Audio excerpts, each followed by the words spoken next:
A group of 5 young people, Ardi, Dika, Maya, Rian, and Tika, decided to go on a vacation to a remote area far from the bustle of the city.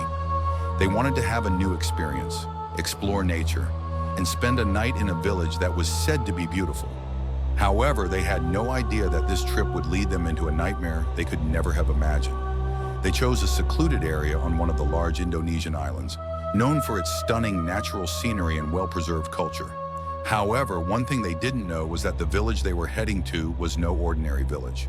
After a long journey, they arrived at the end of a winding road. The road started to narrow, surrounded by a dense forest that nearly closed it off. Their GPS began showing unfamiliar locations, and phone signals started to fade. However, they tried to stay calm and continue their journey. "This must be the road to the village we're looking for," Ardi said while checking the map on his phone. "Why does the road seem so strange?" Dika asked, starting to feel something was off. On either side of the road, large trees grew densely, creating a natural wall that separated them from the outside world. Maya, sitting in the front seat with Ardi, looked around with unease. "Do you guys feel that? It's so quiet here. Usually you'd hear birds or other animals." However, it seemed like all sounds had vanished. Only a heavy silence pressed down on the atmosphere, making everything feel even more unsettling. Tika, sitting in the back seat, tried to lighten the mood.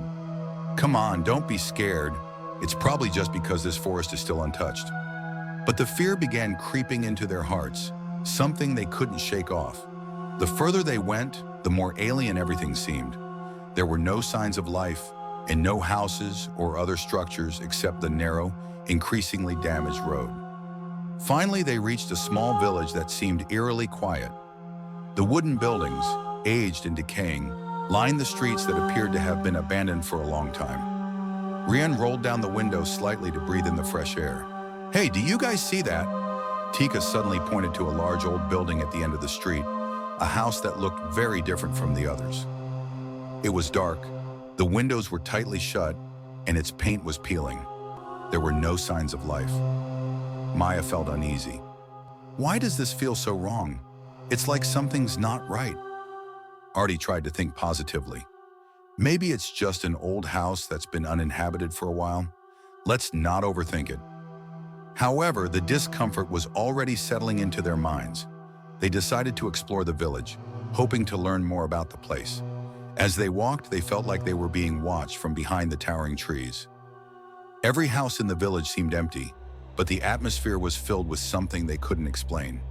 "Why is there no one around?" Dika whispered, his eyes darting nervously. Maya noticed a wooden sign hanging on one of the larger houses, its writing barely legible. What made her skin crawl was the crude drawing of a black bird, seemingly marking something sinister. "It looks like this village has been abandoned," Maya said with a racing heartbeat. "Wait," Tika pulled their attention. "Do you guys see that?" In one corner of the village, there was an old well buried under a pile of rocks.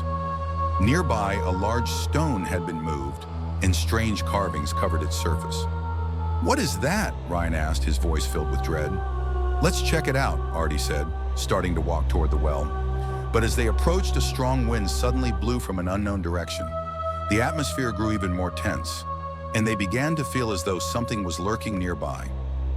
"Ardi, we need to leave right now," Dika said in panic. Before they could turn back, the sound of footsteps echoed from a distance. The sound grew louder and closer. They froze, trying to figure out where the footsteps were coming from. In the distance, a black shadow appeared between the trees, moving quickly. "Someone's coming," Maya said, her voice trembling.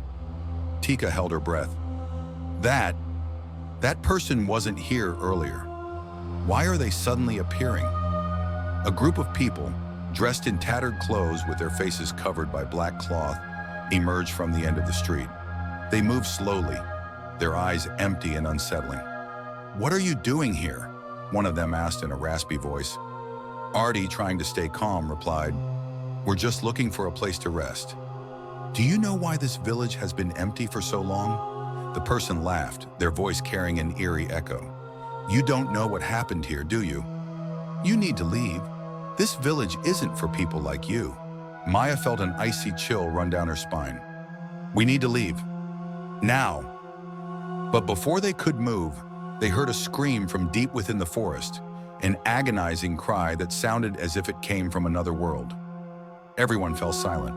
The scream grew louder, accompanied by heavy footsteps, approaching fast.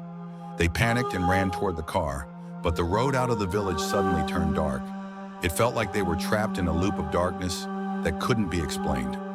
Suddenly the sky, which had been clear earlier, turned pitch black. Lightning struck, and the wind howled, causing the trees to creak and groan. Rian fell to the ground and screamed in pain. "Something's pulling my leg," he shouted. Maya and Tika rushed to his side, but when they looked down, they saw nothing. Only the dark, muddy ground. However, Rian couldn't move. Something was holding his leg tightly. "Rian, what's happening?" Ardi shouted, rushing to his friend. "Help! Help!" Rian cried, his eyes filled with terror. "There's a hand from the ground pulling me." Tika tried to pull him free, but there seemed to be an invisible force holding him down. They began to realize that this village wasn't just abandoned. It was cursed, a place where dark pasts and horrifying stories were buried beneath the ground. Maya felt her body grow cold, her heart pounding wildly. We have to get out now." But it seemed like the village wouldn't let them leave. They felt exhausted, as if trapped in a time loop they couldn't explain. Every step they took felt farther from reality. The next day, a police vehicle found their tracks at the edge of the village. However, there was no sign of life. Their car was parked with the engine still running, but the doors were wide open, yet none of them were found. The village returned to its eerie silence, and the wooden sign with strange markings still hung, waiting for the next travelers to arrive. And their story became a new legend, adding to the darkness of the cursed village. Don't forget to subscribe, like, and comment so the admin stays motivated to share more ghost stories from Indonesia.